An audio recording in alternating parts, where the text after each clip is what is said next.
Estamos mais uma tarde aqui na Ponte de Ferro. E o profeta, não esqueça do profeta, profeta. Profeta aquele que Jesus ressuscitou ele uma vez.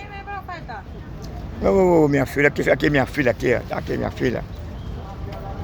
É minha filha, mamá com minha filha. Mamá com meu amigo, Bem, dando continuidade, meus irmãos, aqui na Feira de Peixinho, desculpe, fazendo uma retificação aqui na Ponte de Ferro. Foi eu que escolhi esse lugar para pregar, não, porque quando o Espírito Santo ele me impulsiona, eu desço para dentro do Barreto, vou para Conde da Boa Vista, mas é quando eu sinto pelo Espírito Santo. Tudo isso aqui Deus tem me deixado eu pregar aqui na Ponte de Ferro, onde Deus tem sempre me usado por misericórdia. Eu não sou um pregador eloquente, né? Eloquente, que a palavra vai sair, assim com dificuldade. Mas o importante é que eu tenho essa responsabilidade, o importante é que eu fui chamado para pregar. Às vezes as pessoas acham que a minha pregação é dura, como a de João Batista, mas não. É porque é uma necessidade do povo ouvir um evangelho assim.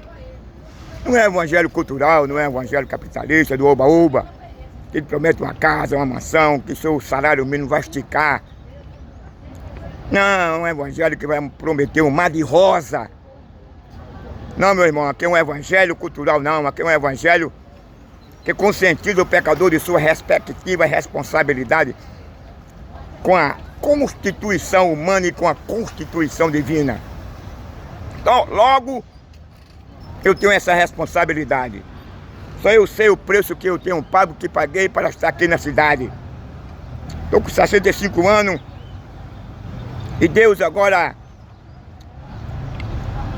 pelo seu propósito, Ele me ressuscitou quando me mataram lá no hospital. Quando eu subi, eu via só as nuvens, o céu. Uma voz dizia para mim que não era chegado o meu tempo que eu voltasse. Falou um bocado de coisa que eu não posso falar. Hoje, eu estou aqui na cidade, pregando essa palavra com verdade. Odiado, perseguido, caluniado, me chama e propaga, enche a terra toda que eu sou assassino, que eu sou corno, só porque eu falo a verdade. E ninguém quer falar a verdade não, sabe por quê? Porque ninguém quer ser perseguido não, meu irmão. Jesus foi perseguido, a igreja de Cristo foi perseguida. Os apóstolos, eles tiveram um final feliz. Morreram, foram sepultados, né? Com aquelas faixas, né? Com aquela banda. Foi assim. Não tiveram nenhuma... Quando eles morreram, não tiveram esse tipo de cerimônia, não. Muitos foram comidos por leão, outros foram crucificados numa cruz. Jesus mesmo deu o maior exemplo quando ele foi crucificado. E quando ele foi sepultado, não houve aquela cerimônia dele.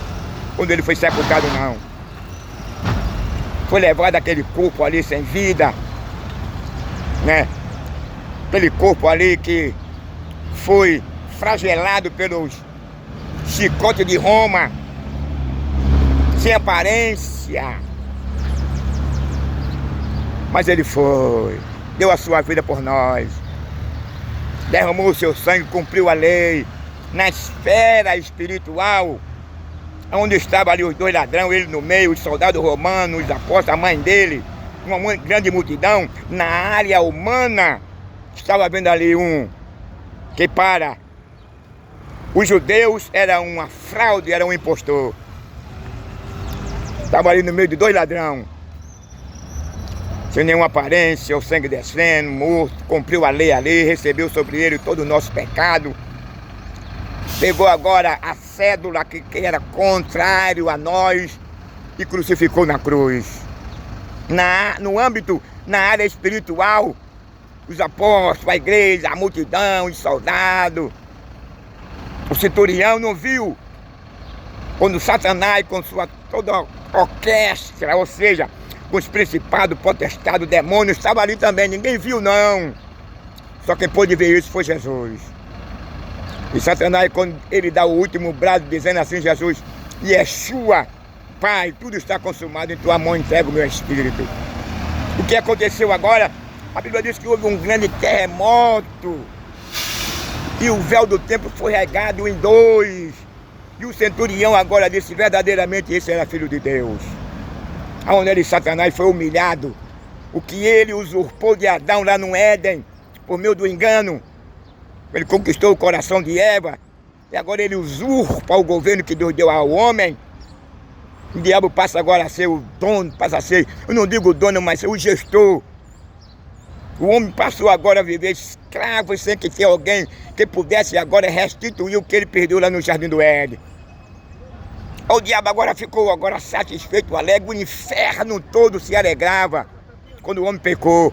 Mas naquele momento da cruz foi a maior decepção para ele. Eu acredito que ele não esperava aquela tão grande humilhação que diante dos seus súditos, Satanás vem agora e se abaixa de joelho, fica de 4 pés e coloca a cabeça dele sem ninguém obrigar. Isso foi voluntário, porque estava ali um segundo Adão, um Deus que havia tomado uma forma humana de João para desfazer as obras do diabo. Aí ele agora coloca a cabeça dele debaixo do pé dos Cristo, como sinônimo de humilhação. Ali ele foi destronizado, perdeu o poder que tinha sobre a raça humana. Sabe por quê? Perdeu? Porque Yeshua, ele cumpriu a lei. A Bíblia diz que pela lei nenhuma alma se salvaria. Nenhuma lei nós seríamos chamados, nem adotados como filho adotivo, nem filho de Deus. Mas naquele momento ali, Deus agora anula todo o nosso pecado. O diabo agora entrega nas mãos dele o poder, o domínio. Que vergonha. Aparece agora um segundo Adão mais habilidoso, mais habilitado do que o próprio diabo. Que vergonha para o inferno, meu irmão. Quando ele faz o homem pecar, ele se sente alegre, satisfeito, regozijado, como se fosse um troféu para ele. Mas ele teve que pegar esse troféu e devolvê-lo para Cristo, que pelo meio legal, sem enganar ninguém, ele conquistou o nosso perdão, a nossa absolvição. Que humilhação para o inferno todo. Agora todos eles agora ali assistindo, o diabo agora de joelho, humilhado, desprezado, despochado. Aí eu quero dizer que a Bíblia diz que nenhuma alma se salvaria pela lei, agora pela graça. Aonde abundou o pecado, a Bíblia diz que superabundou a graça. Jesus agora está agora como mediador entre o homem e Deus. O homem não tinha ninguém que pudesse defender ele, que pudesse absolver ele da condenação eterna, da morte eterna. Mas na cruz, Jesus venceu o diabo. Na cruz, ele reverte agora a situação da humanidade. O homem não podia enxergar, o homem não podia ver, porque ali era o lado espiritual. Aí agora o diabo humilhado, sai dali humilhado, com a cabeça baixa, com a calva baixa. Que humilhação, que desprezo. Mas ele é assim, ele não tem vergonha não, viu? Não tem sentimento não. Jesus acabou com ele, a Bíblia diz que o véu do tempo se regou de alto a baixo. Aí a Bíblia diz assim, que em ambos povos ele fez um. Isso quer dizer que nós não merecíamos. A salvação veio primeiro para os judeus, mas os judeus agora rejeitaram. E todos quando passaram a crer nele. Lá em Éfeso diz que ele derrubou as paredes de separação que havia entre nós e os judeus. Agora, legalmente, por adoção, Jerusalém, os judeus foram constituídos por eleição e nós por adoção. A maior felicidade nossa é essa. Que temos um advogado, um mediador entre nós e Deus. Que temos um que morreu na cruz, que nele não houve pecado ou engano, mas que se ofereceu por nós e continua com a mão estendida para te oferecer o perdão. Desde que você abra o seu coração, que você passe a crer, que você repudie esse mundo amaldiçoado, esse mundo condenado. E quando Adão peca, Deus amaldiçoou esse mundo. Deus trouxe uma maldição sobre o homem, a raça humana, e também trouxe essa maldição sobre a humanidade e sobre o mundo. Maldito é a terra por tua causa. Tudo isso que nós estamos assistindo hoje, tudo por consequência da escolha do homem. O homem escolheu o que ele não deveria, Deus havia orientado a ele.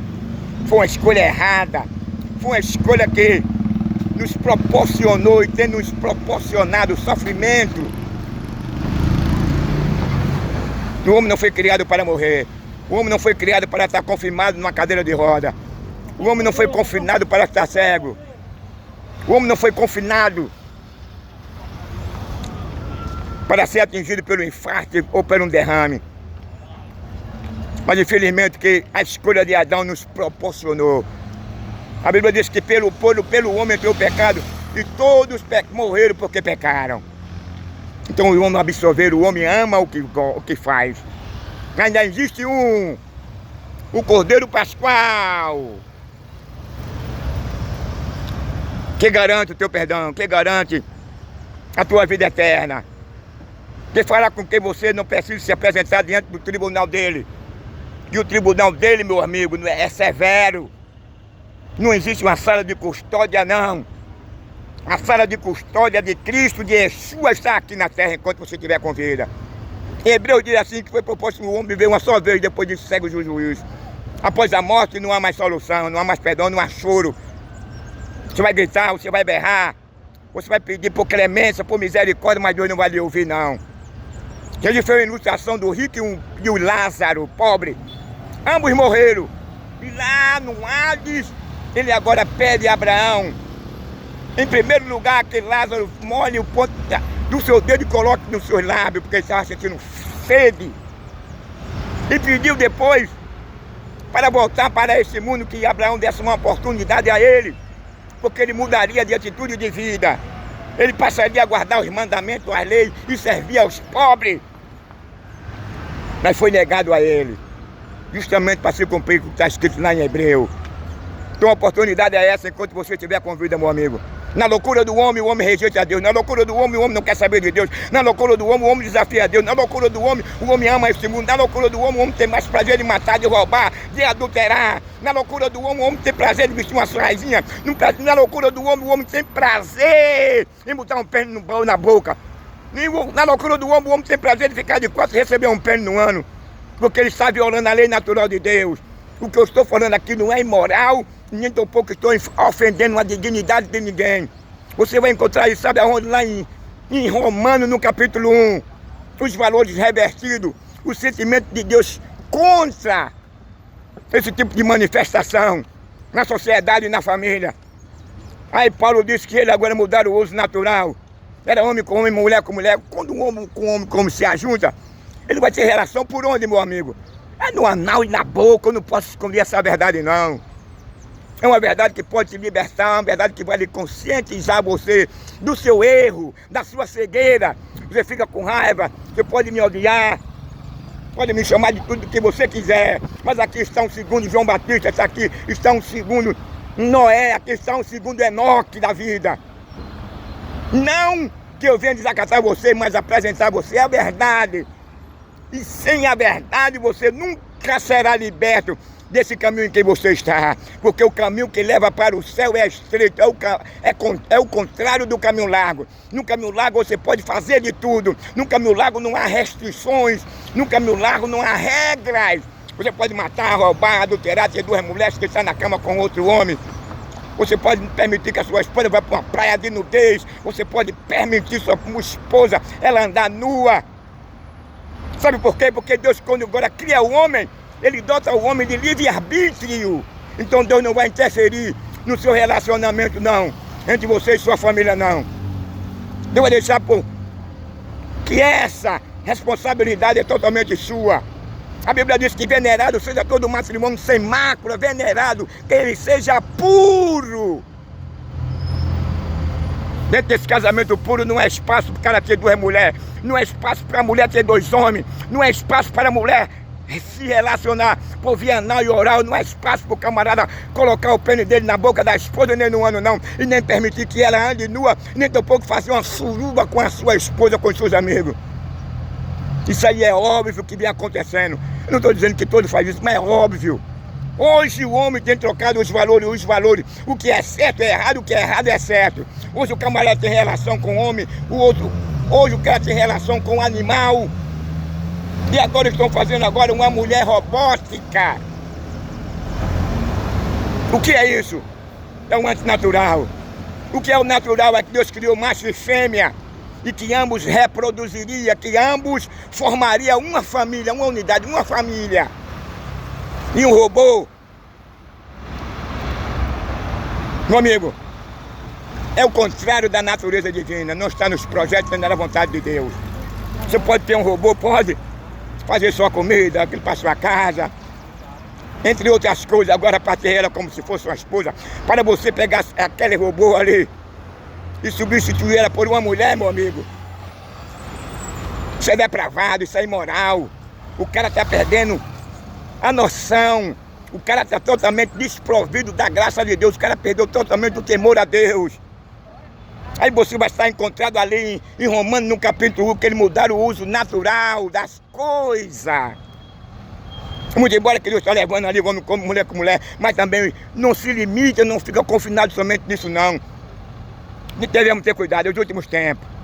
A tecnologia, a ciência, ela vai crescendo e com ela a imoralidade, a depravação, o descaso, a apostasia. O cara não quer saber mais de Deus. O homem hoje, ele dá as costas para Deus, aborrece a Deus com as suas ações. Mas Deus não odeia o homem não, Deus não desistiu do ser humano não. Por isso que a Bíblia diz que Deus amou o mundo de uma tal maneira que deu o seu Filho unigênito, para que todo aquele que nele crê não pereça, mas tenha a vida eterna. Em Romanos, no capítulo 5, aí Deus agora, Paulo apresenta o contrário. Quem desistiu de Deus foi o homem e não Deus desiste do homem. Vou virar a câmera agora, meu amigo. Virar a câmera. Hoje é terça-feira, não é verdade? Terça-feira, são exatamente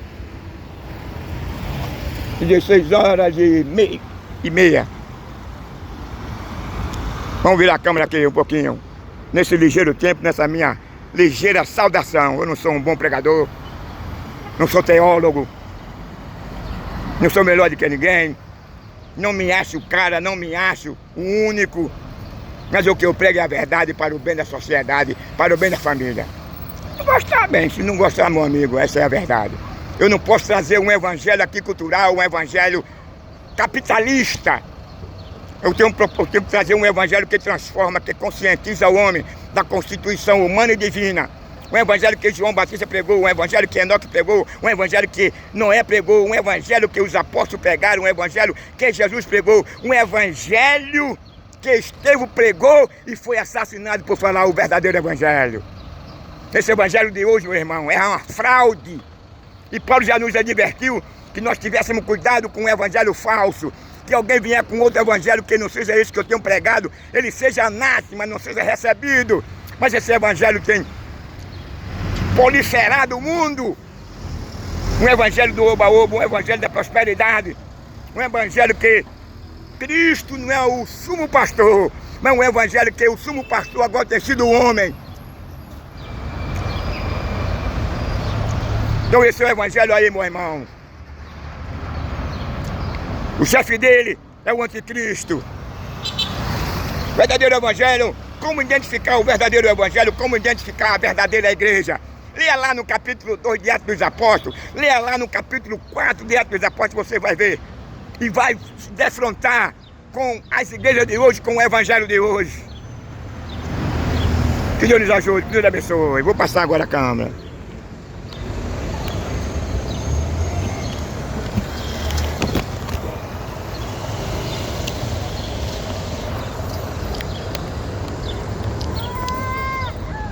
Estamos em uma tarde aqui, meu amigo. Há pouco tempo, mas vou dar aqui uma ligeira saudação. Quem já me conhece já sabe que estou sempre aqui, trazendo uma palavra da parte de Deus, para motivar, para trazer uma esperança na vida do pecador,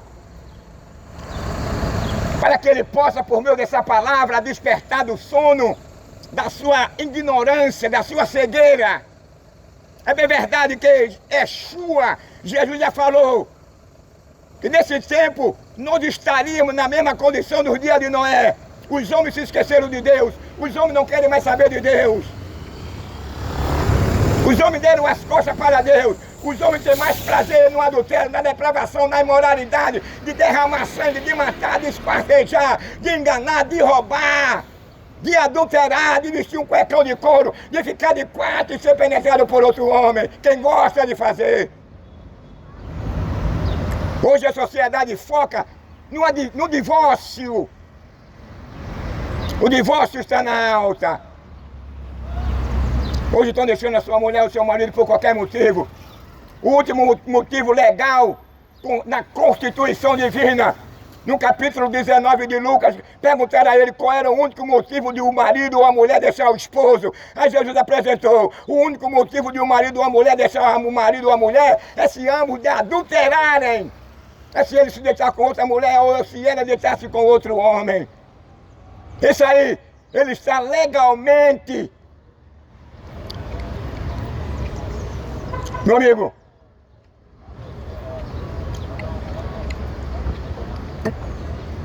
com a total liberdade de promover esse tipo de manifestação que é o divórcio. Mas hoje, meu amigo, os valores são revertidos. O que é certo é errado, o que é errado é certo. Hoje o homem aplaude, hoje o homem abraça o divórcio, o aborto. O homem tem prazer de matar, de esquartejar, de derramar sangue, de vestir uma saia, um cuecão de couro, de ficar de quatro, quem gosta, e receber um pênis na boca e no ânus. Quem gosta?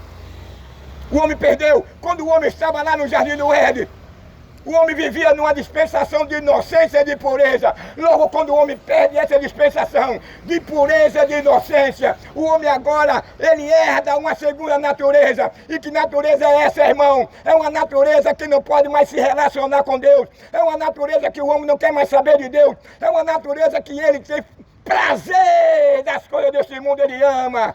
Ele ama a imoralidade, a depravação, o sexo anal, oral, o aborto, o filme pornô. Ele ama espancar a esposa, ele ama espancar os filhos. E assim a sociedade vai vivendo. Após o pecado, o homem abandonou totalmente a Deus. Após o pecado, o homem agora passou a ser amante deste mundo. O homem não quer mais saber de Deus. O homem foi embora. O homem deixou a orientação. O homem deixou que Deus guiasse aquela primeira família que Deus havia criado e colocado no Éden. Isso é uma demonstração que o homem não quer mais saber de Deus. Eu assisti um vídeo que o cara fez um vídeo, e nesse vídeo o cara dizia: nós queremos a expressão dele, nós queremos viver uma vida sem frescura, nós não queremos Deus em nossa sociedade não, nós não queremos Deus em nossa família não, nós não queremos Deus em nosso negócio não. Como é que o homem ele expulsa Deus do mundo, da sociedade e da família? É quando o cara passa a amar as coisas deste mundo. É quando o cara ter prazer em matar, em derramar sangue, em roubar, em ser ladrão, em ser mentiroso, em ser feiticeiro, idólatra, explorador. É o cara que apoia o aborto, é o cara que apoia a ideologia de gênero, é o cara que tem prazer em vestir um cuecão de couro, uma saia e um fio dental. Essa nossa geração, né, quarta geração, ela se encontra na mesma condição nos dias de Noé. A primeira geração criada por Deus, os homens não quiseram mais saber de Deus. Naquela época existia gigante. Naquela época o que prevalecia eram os mais fortes. Os homens se tornaram ateus, materialistas, canibais. Os homens perderam totalmente a noção. Os homens não quiseram mais saber de Deus. Falar de Deus para aquela geração era mesmo que você pegasse um bocado de pimenta malagueta e colocasse dentro da boca dele ou nos olhos dele. Os homens repudiaram a diretriz de Deus. E quando o homem e a sociedade ele despreza a diretriz, a orientação de Deus, na sociedade ela vai mergulhar no adultério, na violência. Ele vai mergulhar no sexo anal e oral. Ele vai ter mais prazer em matar, em tirar sangue. Ele vai ter mais prazer em perseguir, de roubar, de mentir, de ser um adúltero, de calçar um sapatão, ou seja, de casar-se e morar com outro bigodudo. A Bíblia condena esse tipo de relacionamento. Você vai encontrar no capítulo 1 de Romanos. Quem gosta de fazer isso? A nossa sociedade, ela não é muito diferente do dia de Noé, não. É uma sociedade promíscua. É uma sociedade que ela dá as costas para Deus. Deus hoje se tornou uma mitologia. Deus hoje é um folclore para determinada sociedade, para determinada nação. Nós temos a biografia da nossa igreja, que nos antecedeu, que é a igreja primitiva, que era a igreja de Pedro, de Paulo, de João, de Barnabé. Essa igreja, ela pregava, ela anunciava a verdade. Elas foram assassinados, eles foram levados para a arena, comidos pelos leões, comidos pelas leoas, foram crucificados numa cruz, eles foram lançados numa arena, eles foram queimados numa fogueira, lançados no caldeirão, de óleo fervendo. Naquela primeira igreja, a igreja que nos antecederam, ela não tinha nenhum valor na sociedade, porque aquela igreja ali, ela pregava um verdadeiro evangelho e não tinha nenhum líder dele que era rico e nem que andasse com um carrão blindado, se existisse na época. Ele não tinha mansão, ele não tinha sítio com dinheiro dos membros. Mas eram uns crentes que o que entrava nos cofres da igreja, eles repartiam com os necessitados. Capítulo 2 de Atos dos Apóstolos e o capítulo 4 de Atos dos Apóstolos. É por isso que Paulo disse que nós deveríamos ter cuidado com o falso evangelho. O evangelho mentiroso, o evangelho cultural, o evangelho capitalista. Um evangelho fraudulento, o evangelho apostata. Teve um certo indivíduo que ele tinha como estado, ele era o pastor, o nome dele era Diótrofes, e ele se apossou da igreja, e agora ele não aceitava que os membros daquela igreja, você vai ver lá no 3º João, não recebessem os apóstolos, nem os que por ele foram enviados. E a igreja que recebesse, ele procurava agora se informar quem recebeu. Ele expulsava o indivíduo da igreja, da sua sociedade evangélica, e depois mandava dar uma pisa. Porque João disse assim, eles saíram de nós porque ele não era de nós. Eles se tornaram um anticristo. O verdadeiro evangelho, ele conscientiza o pecador de sua responsabilidade para com Deus. O verdadeiro evangelho, ela não insulta, ela não entra na sua vida particular. O verdadeiro evangelho, ele apresenta um Cristo que tomou uma forma humana. Ele apresenta um Cristo que se fez pobre para nos enriquecer, porque ele tem nos prometido um novo céu, uma nova terra, e nessa nova terra não haverá cemitério, nessa nova terra não haverá casa funerária, nessa nova terra não haverá IML, nessa nova terra não haverá assassino, nem ladrão, nem boiola, nem gay.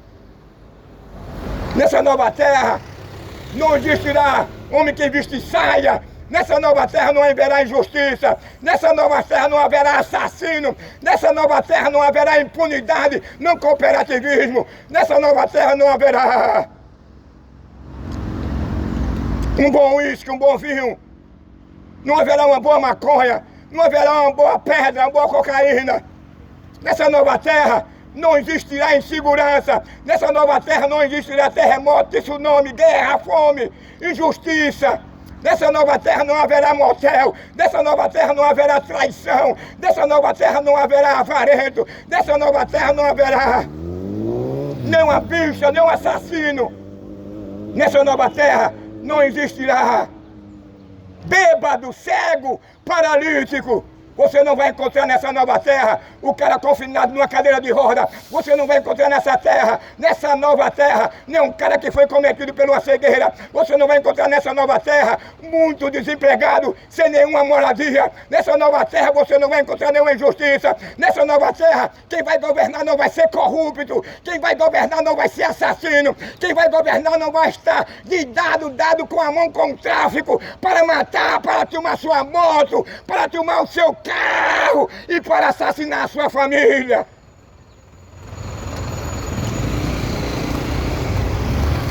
Nessa nova terra, não entrará nela nenhum impuro. Nessa nova terra, só quem poderão entrar nela são aqueles que lavaram a sua vestidura no sangue do Cordeiro. Nessa nova terra, só quem entrará nele. Nessa nova terra, só quem poderão entrar nela são aqueles que lavaram a sua vestidura no sangue do Cordeiro. Nessa nova terra, só quem poderão entrar nela foi aqueles que repudiaram este mundo com a sua concupiscência. Aqueles que entraram pelo caminho estreito, aqueles que desprezaram o adultério, aquele que desprezaram a violência, aquele que desprezaram de abrir a boca e receber um pênis, aquele que desprezaram ficar de quatro e ser penetrado por outro homem, aqueles que desprezaram dar beijo numa boca de outro bigodudo quem gosta. Nessa nova terra não haverá injustiça. Nessa nova terra não haverá terremoto. Nessa nova terra não haverá tsunami. Nessa nova terra não haverá ciclone. Nessa nova terra não haverá tornado. Nessa nova terra não haverá guerra. Nessa nova terra não haverá o cara sofrendo e padecendo do infarto, de derrame. Nessa nova terra você não será injustiçado. Nessa nova terra você não vai catar papel. Nessa nova terra você não vai catar lixo. Nessa nova terra você não vai morar em cima de uma barreira já caindo por cima de você e ninguém dá ouvido, ninguém olha, que é o dever do Estado. Nessa nova terra não haverá político corrupto, ladrão, que anda de mão dada com os assassinos e com o tráfico. Nessa nova terra não haverá uma sala de custódia. Nessa nova terra, as pessoas que habitam nela foi aqueles que repudiaram as coisas deste mundo. Nessa nova terra, só quem vai ter o direito de entrar nela e possuir a riqueza que ele tem nos prometido no capítulo 14 de João. São os verdadeiros cidadãos moldados em Cristo. Quando Adão peca, o homem perde o seu caráter. Quando o homem perde a sua pureza. Quando o homem peca, o homem perde a sua inocência.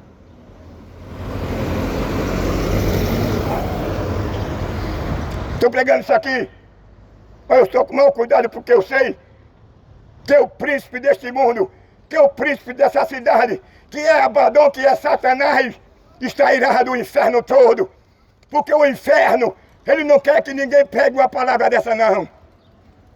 Ele vai se levantar contra, como ele se levantou na primeira igreja que nos antecedeu. Pedro, uma certa vez Jesus olhou para ele e disse: Pedro, eu vi agora Satanás descer como um raio de fogo para se andar contigo, mas eu roguei ao Pai para que Deus não deixasse. Ele é afoito, é atrevido, ele não tem nenhum sentimento, meu amigo, de ternura, de amor, de compaixão. Ele quer ver você na miséria, ele quer ver você crivado de bala, ele quer ver você batendo na sua esposa, ele quer ver você traindo sua esposa, ele quer ver você maltratando seus filhos, ele quer ver você maltratando os animais, ele quer ver você vestindo uma saia, ficando de quatro e recebendo um pênis. O diabo é sádico. E Deus agora apresenta os atributos do diabo. Quais são os atributos do diabo? Pai da mentira. Segundo, mentiroso. Terceiro, enganador. Quarto, assassino. Quinto, acusador. É um ser espiritual que Deus não deixa você com nossa visão humana ver ele. Mas eu já vi ele como eu estou lhe vendo aqui. Aqui numa história de carochinha, nenhuma mitologia, não é real. Ele apareceu a mim. No meu quarto, a minha esposa estava grávida da terceira menina. E ele disse a mim, apareceu em redor de uma nuvem. E ele disse a mim que ele ia me matar, ia tirar a minha vida, porque eu estava incomodando a ele.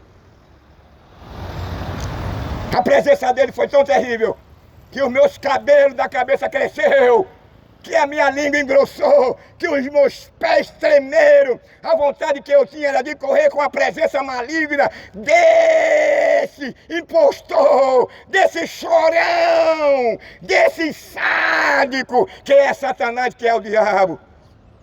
E quando eu vi ele, pela primeira vez, minha esposa estava grávida, eu tinha tomado banho, minha esposa também, o calor era muito árduo.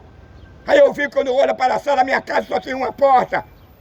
Eu ia correr para onde só tinha uma porta, e justamente aonde ele tinha entrado.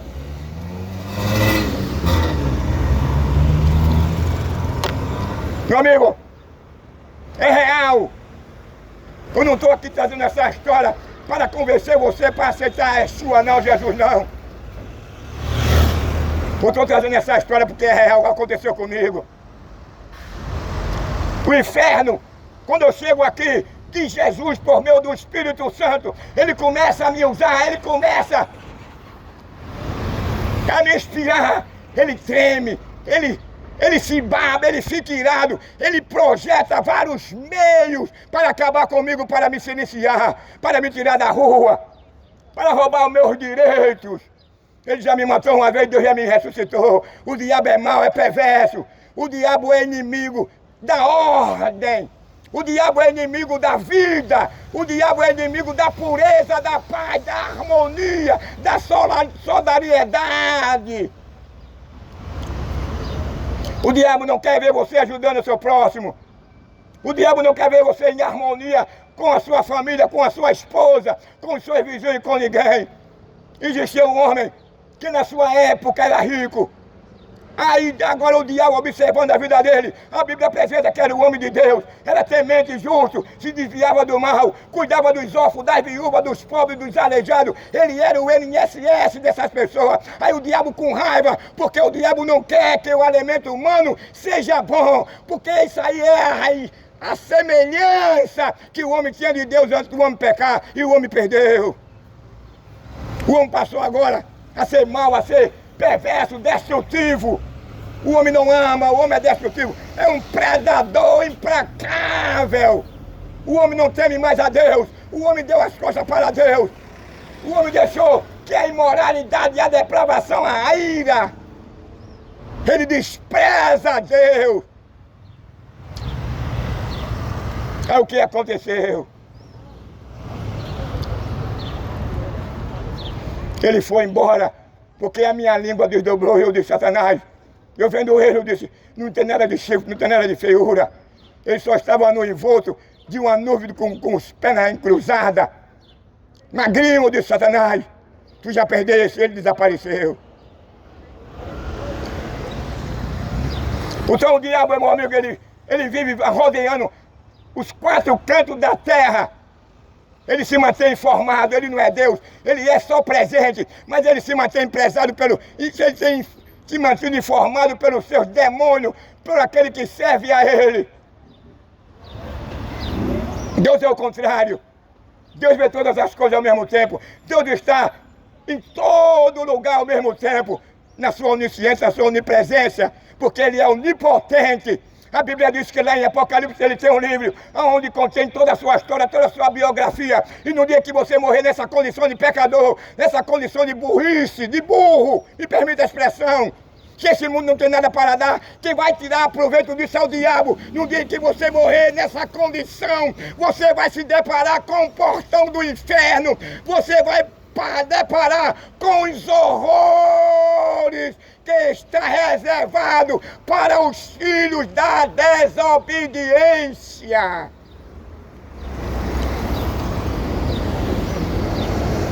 Quando a Bíblia diz que Jesus morreu por pouco, porque na onisciência de Deus eu já sabia que o mundo 90% rejeitaria a sua graça, o seu perdão. Ó, meu irmão, Deus já sabia que os homens estariam totalmente com o coração voltado para este mundo. Esse mundo que foi amaldiçoado por Deus. Esse mundo que, antes do pecado, antes do homem perder a sua pureza, inocência, o tsunami, o terremoto, o ciclone, o vulcão, Estava tudo, existia, mas estava tudo inativo, esperando o momento certo para ser acionado. E quando o homem perde agora a pureza, quando o homem perde agora o temor a Deus, todas essas coisas foram acionadas. Paulo faz uma exclamação, a morte. E Paulo pergunta à morte, morte, onde está que está o teu aguilhão? O que é o aguilhão do escorpião? É a sua cauda. Aí Paulo pergunta a ele, o que é? Paulo pergunta à morte, ô morte, onde está o teu aguilhão? Aí Paulo aponta para o aguilhão da morte, quer dizer, a morte só passou a ter poder sobre a raça humana por conta do pecado, por conta da sua infidelidade, por conta da sua prevaricação. O resultado do pecado foi a morte. Gostaria que Adão não houvera pecado, porque se Adão tivesse permanecido dentro dos projetos de Deus, a nossa sociedade de hoje não seria que essa que nós estamos assistindo. A nossa sociedade seria totalmente diferente. Não existiria cemitério, não existiria casa funerária, não existiria ML. Não existiria insegurança, não existiria terremoto, tsunami, não existiria incêndios, não existiria infarto, cegueira, câncer, diabetes. Hoje, a maior parte dos seres humanos, a maior parte da sociedade, antes dele chegar aos 60 anos, ele já está doente. Ele reclama de uma dor de uma perna, ele reclama de uma dor de cabeça, ele reclama de uma dor no fígado, ele reclama de um problema no coração, ele reclama de uma dor no estômago. Sabe o que é isso, meu amigo? É a recompensa. Isso aí foi o quê?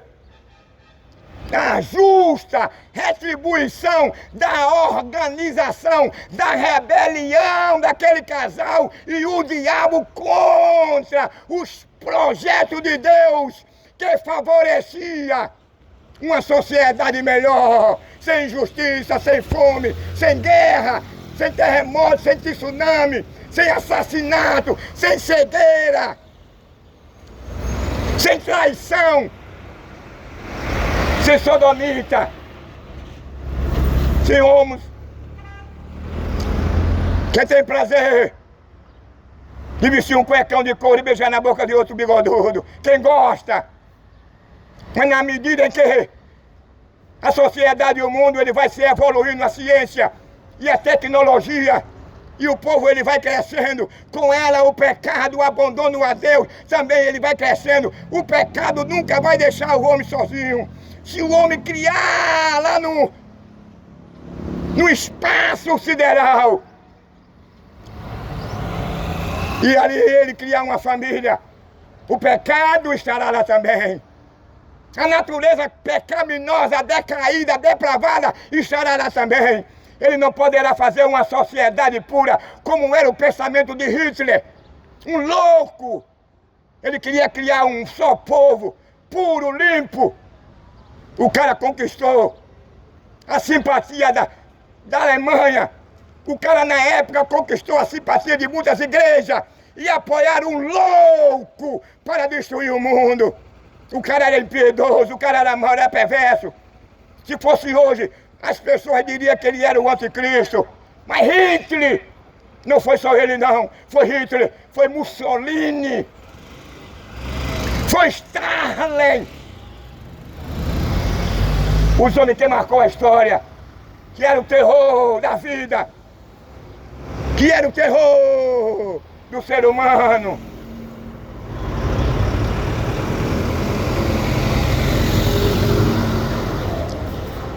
Nós temos um povo aqui brasileiro, é um povo muito esquecido.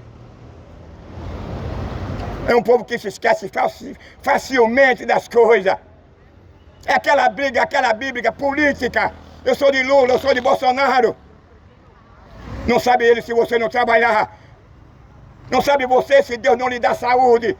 Não sabe você se Deus não cuidar de você, ninguém vai cuidar de você não. Porque o sistema, como já dizia Fagner nos seus filmes, Tropa de Elite, ele usava uma expressão que eu não vou usar e dizia que o sistema era isso. O sistema não alisa, o sistema quer ver a sociedade nessa miséria, o sistema quer ver a família, a pureza pobreza. Lula é ladrão! Então, meu amigo, a expressão dele não é minha não, viu? Aqui eu não prego política, nem Lula, nem Bolsonaro. Aqui eu prego Cristo, é a expressão dele. Pensava que ele ia dizer uma coisa, não tem nada a ver com isso. Eu prego a Cristo e esse ressuscitado. Não tem um partido comigo.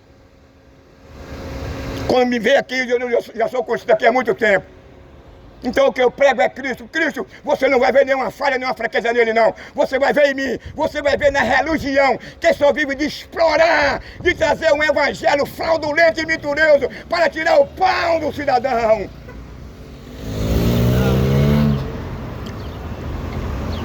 Mas Paulo, ele já nos advertiu.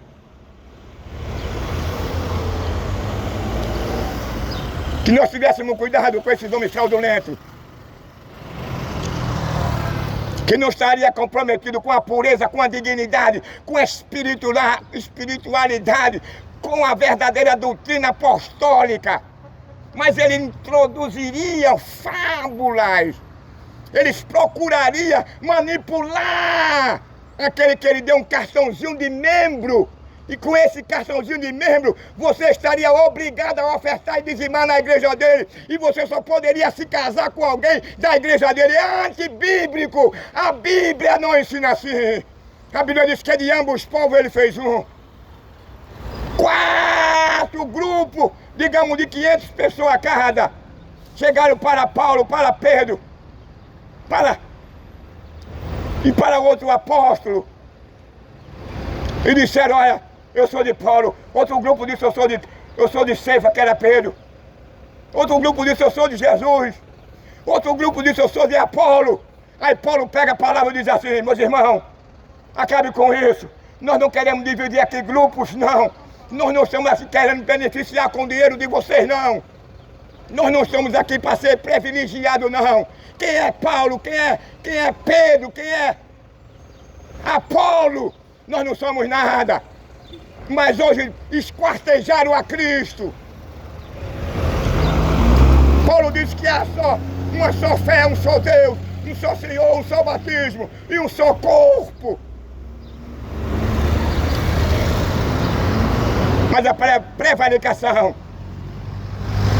o cara em querer ser conhecido, ser honrado, o cara ter um bom plano de saúde, se vestir bem, se alimentar bem, ter um carro bom, blindado, morar em várias mansões, viajar pela Europa, veja os valores revertidos com esse evangelho fraudulento, mentiroso, que vem enganando o mundo inteiro. Quando você pega ali em Atos dos Apóstolos, no capítulo 2 e o capítulo 4, o dinheiro que entrava nas igrejas era repartido para os necessitados. E a Bíblia diz que com essa atitude, a igreja caiu em graça da sociedade. Porque eles estavam tudo junto, em comunhão, em oração. E eles tinham tudo em comum. E não havia necessitado entre eles. Porque o que entrava, eles repartiam com o cara que estava desempregado. Eles repartiam que o cara não tinha condições de fazer uma feira. Mas hoje é o contrário. Eles prometem na televisão, na rede social, se você der o dízimo e a oferta, você vai comer o melhor da terra. Isso é mentira. A Bíblia não ensina isso, não.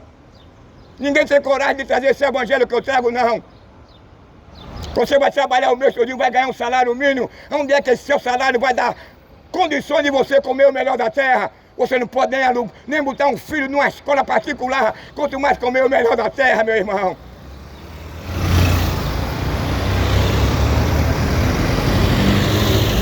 Paulo até chegou a dizer que era necessário que essas coisas acontecessem para que os verdadeiros se manifestassem. Toda honra, toda glória para Jesus. Então, meu amigo, o Evangelho de Cristo, o Evangelho de João Batista, o Evangelho de Pedro, de Paulo, não proporcionou confusão, não houve escândalos entre eles. Ele não brigava por status, ele não brigava pelo dinheiro, pelo salário, pelo dízimo e a oferta de ninguém, não. Ele não obrigava ninguém a dizimar nem a ofertar, não. Nunca se viu na história da igreja primitiva o cara dizer que é obrigado, que Malaquias está chamando o cara de ladrão por ele não dar o dinheiro dele. Isso é uma fraude, isso é uma mentira.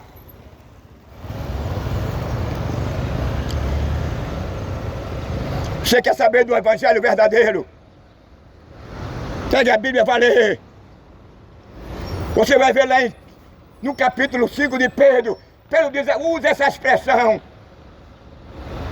Apacentai as ovelhas, que é a igreja de Deus, sem que tenha domínio sobre ele. Primeiro, o pastor não tem autoridade nem domínio sobre a igreja, mas de ânimo pronto, sem torpe e ganância, mas voluntariamente. Onde é que o cara tem o direito pela Bíblia de ganhar um salário de 100, 200, 300 mil contos? Onde é que o cara tem o direito pela Bíblia de um cara ter segurança e um cartão cooperativo da igreja, meu irmão? Jesus mandou a gente fazer discípulos e fazer discípulos.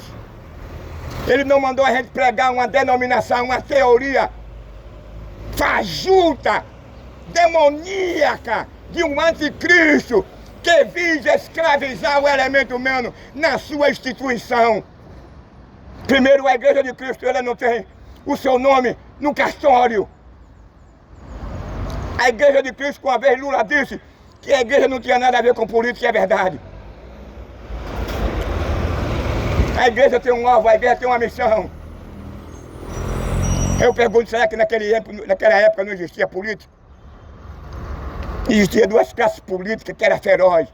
Eram os fariseus e os saduceus. Aonde começou, teve início o cara fazer um púlpito e um bocado de cadeira. Ele chegou no capítulo 23 de São Mateus. Ele disse que está sentado na cadeira de Moisés, dos escribas de fariseu. Ouvi tudo que ele vos ensinar, mas não seja da qualidade dele, porque ele prega uma submissão, ele prega uma fé, mas ele mesmo não faz. A salvação não é pelo nosso merecimento, a salvação é uma dádiva, a salvação é um favor imerecido que nós não merecíamos. Aí agora Jesus, ele despojou lá do céu a sua divindade, toma uma forma humana, e é o que? Se assujeitou a todo tipo de humilhação, foi crucificado, foi humilhado, foi flagelado, recebeu uma coroa de espinho por nossos pecados. Por isso que Paulo diz que quando ele morre, não foi Paulo, Mateus, Lucas, aí diz que quando ele diz, Pai, tudo está consumado, aí houve um grande terremoto e a Bíblia diz que o véu do templo se rasgou em dois. Lá em Hebreu diz que agora nós passamos a ter acesso ao santuário não feito pela mão do homem.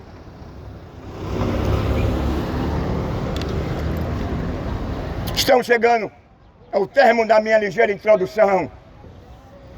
E oxalá que você possa entender o que é o Evangelho. É renúncia. Evangelho é sofrimento.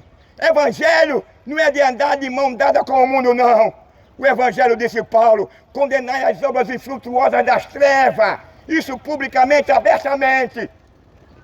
O Evangelho é esse, é de ensinar o povo a verdade. É de conscientizar o povo que após a morte haverá um julgamento, que após a morte você vai ser lançado na presença daquele que hoje é o seu defensor, naquele que hoje ele absolve você da maldição da morte física e da maldição da morte eterna. O Evangelho é esse, que um dia você vai se apresentar perante ele, não como Salvador nem como Cordeiro, mas como juiz, e ele será severo, ele não vai apadrinhar ninguém. Ele não vai ter o culpado por inocente. Naquele dia você não poderá se justificar perante ele. Você não poderá constituir um advogado, um defensor. Porque todas as nossas obras, todas as nossas ações estão ali escritas naquele livro. Lá você não poderá dizer, eu fui imperador, eu fui cônsul, eu fui senador, eu fui deputado estadual, federal, eu fui ministro, eu fui general. Eu fui delegado, eu fui juiz, eu fui promotor, eu fui desembarcador. Lá não existe essa história. Você vai se apresentar como desembarcador, como juiz, como presidente, mas não como defesa, não como por meio do seu estado você venha a ser absolvido ou aceito. Você vai ser cobrado o que você prometeu e que não fez. As injustiças cometidas sobre o trabalhador. Naquele dia, a Bíblia diz aonde todos os joelhos povo, nações e línguas compareçam perante ele. Ninguém vai lhe obrigar não, mas é voluntário, você mesmo vai se apresentar perante ele. Você vai dobrar o seu joelho. Hoje você não abre a sua boca e diz o Senhor é Deus, mas naquele dia você vai dizer que Ele é Deus. Naquele dia você vai reconhecer que Ele é Deus. Mas também eu quero te dizer, não haverá mais absolvição, não haverá mais oportunidade para você se arrepender. Eu quero te dizer uma coisa, que no inferno não existe uma rede, uma cama, um bom vinho, uma maconha, uma pedrinha, um motel. Lá no inferno você não pode se relacionar com 2, 3 mulheres. Lá no inferno você não pode matar, roubar, adulterar. Lá no inferno você não pode vestir uma sainha, um cuecão de couro. Lá no inferno você não terá mais tempo nem espaço para ir a um campo de futebol. Lá no inferno você não vai ter um telão. Lá no inferno você não vai ter uma rede social. Lá no inferno você não estará mais perto da sua mãe e do seu pai. Você não poderá pegar a sua cabeça e colocar num peito da sua mãe ou do seu pai, ou da sua irmã ou do seu irmão. Porque todos estarão na mesma condição. A Bíblia diz que lá haverá choro e ranger de dentes. Não é tempo de você chegar para o Rei dos Reis e Senhor dos Senhores. Quando a igreja for arrebatada, quando acontecer o arrebatamento e a ressurreição, quando você se apresentar no dia do juízo, não tem essa história de você dizer que naquele dia está arrependido. Me perdoe. Que não haverá mais aceitação, não haverá perdão. E a nós está escrito que os homens correrão de um lado para outro em busca de uma Bíblia, em busca de um pregador como eu, mas você não vai encontrar. E o amor diz assim, que naquele dia os homens terão fome e sede, fome não de comer e sede não de beber água, mas de ouvir essa palavra que está saindo daqui. Vai ser terror. Quando o anticristo assumir, Lula já falou uma vez, que já estaria já pronto, já necessitaríamos de um governo mundial que é o anticristo. Ele vai roubar a sua liberdade. O anticristo vai acabar com você. O anticristo vai comprar a sua alma. E não haverá mais retorno, não haverá mais volta. Depois que ele colocar o número e o nome dele na sua testa, na sua mão, você vai passar a pertencer a ele. Você vai passar 3 anos e meio aqui numa boa, com o número na testa ou com o número na mão. Porque ele vai ser um político que vai prometer e vai cumprir, mas sabendo ele que por trás disso está a maior prisão da raça humana. É porque após do número e do nome o cara vai pertencer ao inferno, o cara vai pertencer ao anticristo e ao diabo. Mas aquele que não aceitar a marca dele vai sofrer, vai passar fome, vai ser assassinado, mas ele terá um lugar. Jesus disse, aquele que perder a sua vida por amor a mim achará. Ele nos promete uma vida eterna, uma vida que mesmo que você entrar em estado de decomposição, ele vem e vai ressuscitar você da mesma forma que ele foi ressuscitado por Deus. Mas se você optar para deixar essa marca na sua destra ou na sua mão, você vai enfrentar não só o lago de fogo, mas você vai enfrentar a grande tribulação que jamais passou pela imaginação do ser humano. Vai ser o terror. Você nunca viu um tsunami de 100 metros, 50 ou mais? Vai acontecer. A natureza vai perder o equilíbrio. Terremoto, escala. Eu posso até dizer a Bíblia no dia de fim 30, que uma cidade inteira vai ser engolida. Meu amigo, não é sério. E você estará pronto. Quem e salvará você desse dia, dessa grande tribulação? Onde a Bíblia diz que depois que ele for lançado num lago de fogo, haverá agora 7 selos, 7 pragas e 7 taças. Meu amigo, será terrível. Será catástrofes. O mundo se tornará em um caos.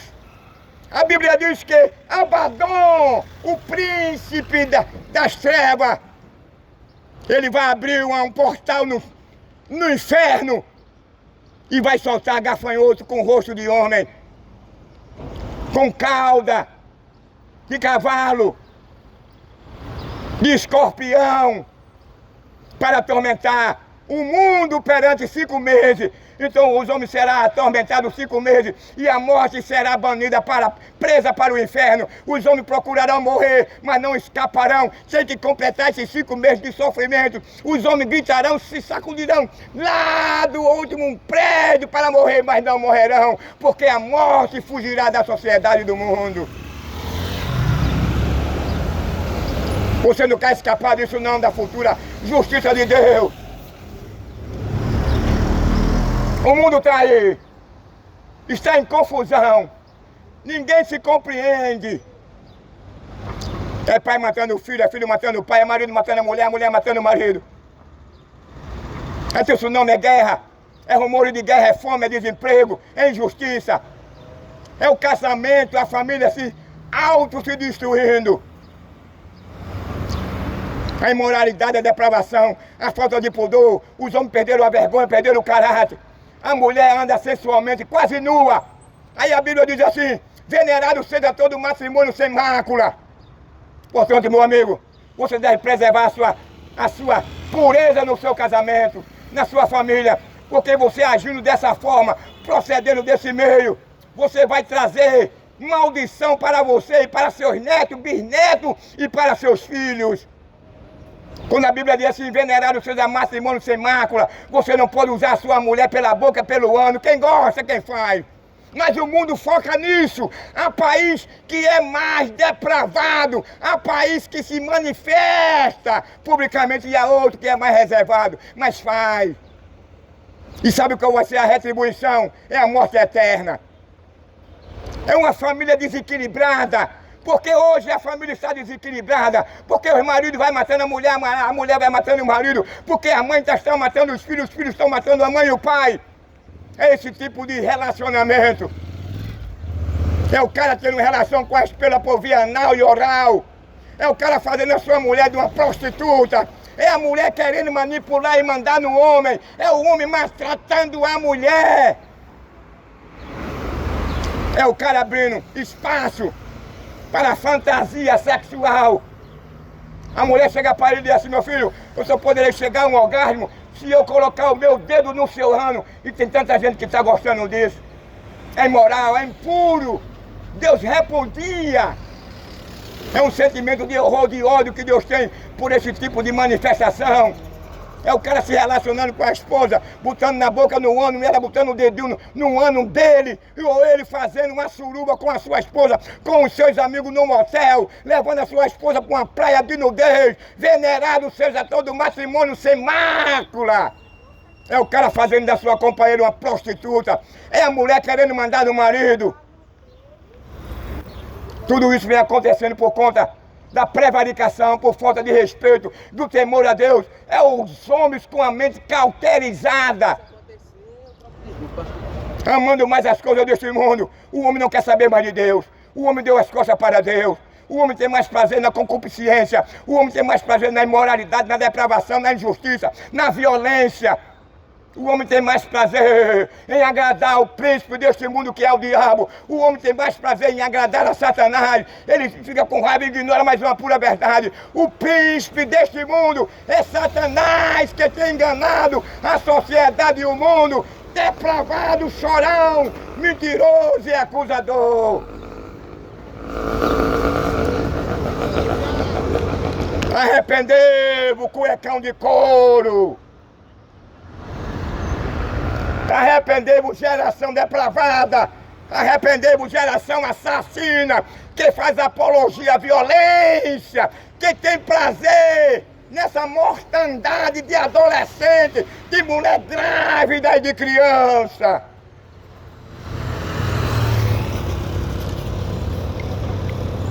É isso que nós estamos vendo hoje. Quando você liga a televisão, o que só tem é homicídio em cima de homicídio. Os homens perderam a noção, os homens perderam o temor a Deus, os homens não querem mais saber de Deus, os homens têm mais prazer no que faz, Os homens têm mais prazer em aborrecer e se tornar um apostata, um prevaricador e ama o que faz. Mas existe um que na cruz te oferece o perdão. Existe um que quer te libertar dessa prisão. Ele está dizendo assim, eis que estou à porta e bato. Ele está batendo na tua porta agora com essa pregação. Ele está te orientando. Ele está te advertindo. Ele está te chamando. Ele não quer saber a largura, a cor, a dimensão do teu pecado. Ele não quer saber se você é traficante, se você é ladrão, se você é gay, se você tem relação anal e oral, se você é assassino. Ele quer te perdoar. Ele quer transformar a sua vida. Ele quer pegar você que não tem nenhum valor para o diabo, mas quer pegar você e moldar você em Cristo, tornar você uma nova criatura. Ele quer vivificar você, porque você se encontra nessa condição morto. Você não gosta de comunhão. Você não tem paz, segundo Paulo em Romanos, no capítulo 5. O homem no pecado, o homem não gosta da paz e não tem paz com Deus. Então, meu amigo, a oportunidade é essa. A oportunidade de você ser resgatado do grande juízo que vem aí. De ser resgatado da condenação eterna. A oportunidade é essa, você ignora. Você está cego, mas tem um que quer eliminar você. Tem um que quer resgatar você dessa cegueira. Tem um que morreu na cruz e que os principais e potestades, os demônios, correram, ficaram de cabisbaixa pela morte de Cristo na cruz.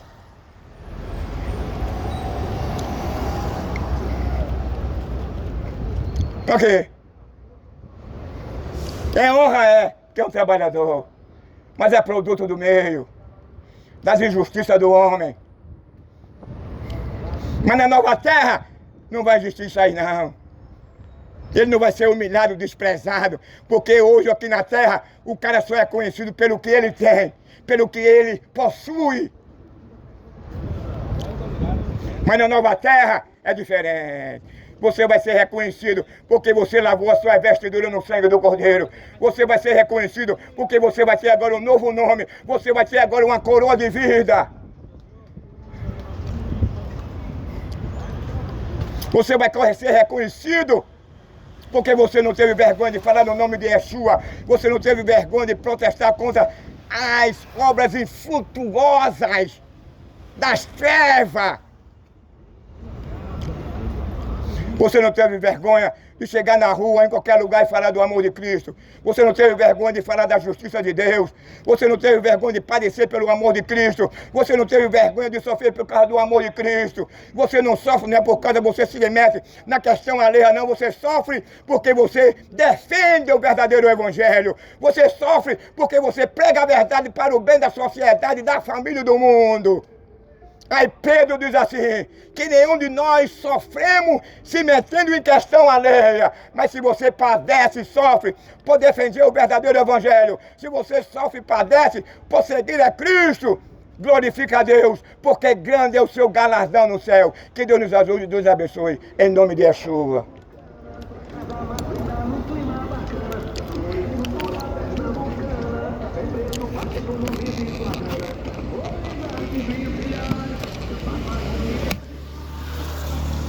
Estamos uma vez, o profeta, não esqueça do profeta não.